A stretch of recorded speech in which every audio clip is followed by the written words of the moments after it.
All right, so we're going to continue understanding to lead in the guards, right? Because we're not actually trying to play a particular guard now. We're trying to take what's available for us. That's kind of what we talked about last week, right? All right, so same thing. Last week we're here. Remember, we're always retracting to ourselves. If Carter's going this way, I should be retracting to myself, allowing myself to connect to him and trying to capitalize on his aggression and what he's going to do. So like from here, he's got close to me. I can start pulling myself underneath, easily enter into X guard. Was I going to play X guard? No, but because the way he stepped and his foot got close enough and I had control, it's easy for me to come in. If Carter was to step backwards and we're playing here again, look, he's overcommitted here. Change my grips, come down. Now I have my tripod sweep. Okay, he's got really good balance this way, so it's hard for me to come down. So look, I can pull myself into him, change my feet, and come up. All right.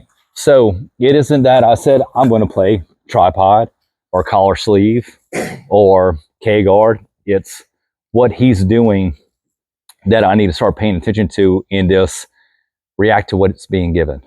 All right, which is the hardest thing to do, but that's how when you start getting a really good guard. If we sit here and we just hold on, we force something, we're going to miss everything that's available for us.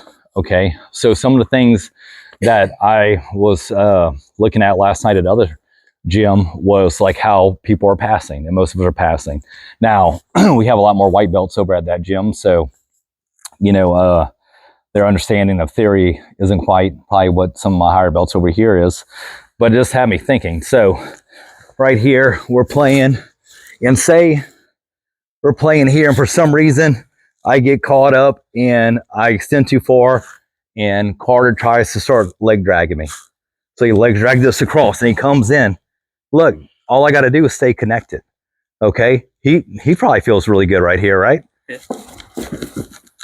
What happened? Put my leg under me. All right. So because I didn't panic and allow him to throw me way off, I collapsed his hip.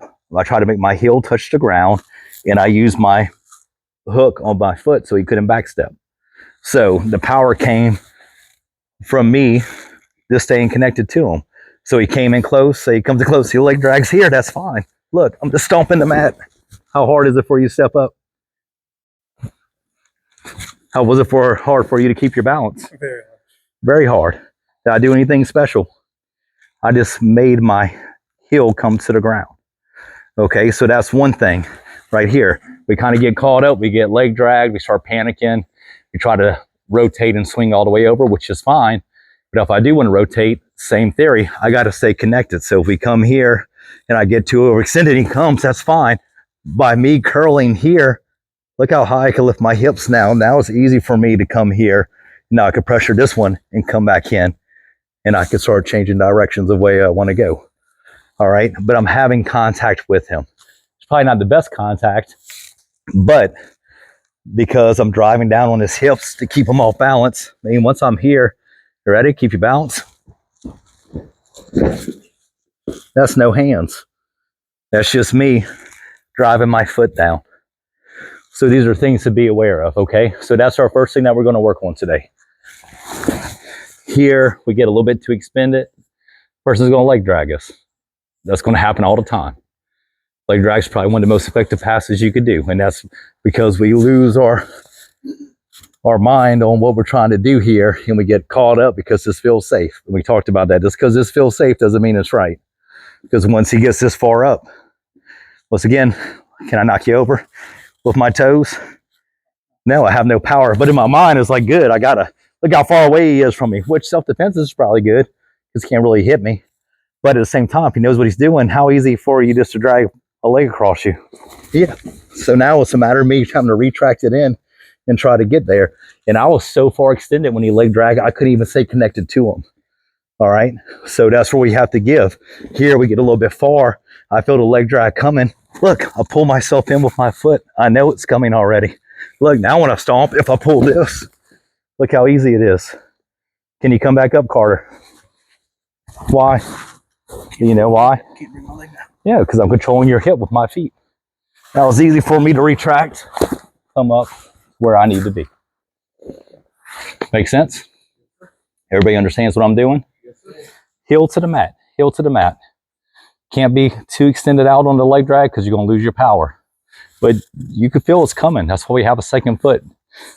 Swim it to the inside and drag your body into position. This being aware. Okay? Cool?